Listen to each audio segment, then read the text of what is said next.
அவர்கள் முன்னிலையில் இப்போ அடுத்து தாவூத் அலைஹிஸ்ஸலாம் இன்னும் வந்து அவங்க இன்னும் சில விஷயங்கள் நான் சொல்கிறேன்.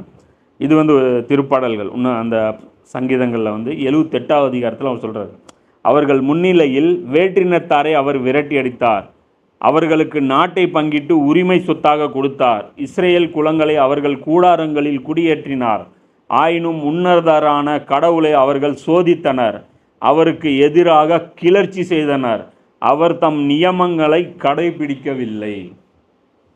அவர் என்ன சொல்கிறார் பாரு தாவூத் அலைஹிஸ்ஸலாம், மற்ற எதிரிகளை அல்லாஹ் ஜெயிச்சு கொடுத்தான், நீங்கள் விரும்பி இருந்த ஜெயிசலத்தை அல்லாஹ் வாங்கி கொடுத்தான், இஸ்ரேல் குலங்களை கொண்டாந்து இந்த இடத்துல குடியமர்த்தினா, ஆனால் அந்த உன்னதரான கடவுளை நீங்கள் சோதிக்கிறீங்க. இப்போ பாரு அல்லாவுக்கே இவங்க டெஸ்ட் வைக்கிறது, எங்கே இது செஞ்சு காட்ட சொல்லு பார்ப்போம், அது செஞ்சு காட்ட சொல்லு பார்ப்போம். இந்த இதுதான் ஈசா நபிக்கும் வரும். அடுத்தது தான் சொன்னல அந்த உணவு தட்டு அப்படின்ட்டு, அந்த சூறா தான், இந்த சூறாவுடைய பேரே என்ன, உணவு தட்டுன்னு தான் அர்த்தம். சரியா?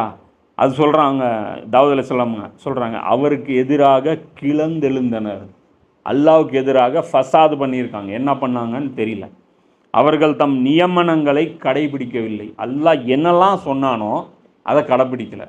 அதே தான் ரசூல்லாவுடைய உம்மத்துலேயும் சில பேர் பண்ணாங்க. ரசூலா அதான் சொன்னாங்க, நீங்கள் வறுமையில் நாசமாக போவீங்கன்னு நான் நினைக்கவே இல்லை. ஒரு நாள் வராங்க ரசூல்லா, கனிமத்துடைய பொருள் கொண்டாந்து வைக்கப்படுது, அதை பங்கிட்டு கொடுத்துட்டே இருக்கிறாங்க. அதை பங்கிட்டு கொடுத்துட்டே இருக்கும்போது எல்லோரும் ஆர்வமாக அப்படியே பார்க்குறாங்க, பள்ளிவாசலில் நிறைஞ்சிருக்கு. அப்போ ரசூலா சொல்கிறாங்க, உங்களுக்கு கொடுக்காம நான் எங்கே போயிட போகிறேன், உங்களுக்கு கொடுத்து தான் நான் எங்கே வேணாலும் பண்ணுவேன்,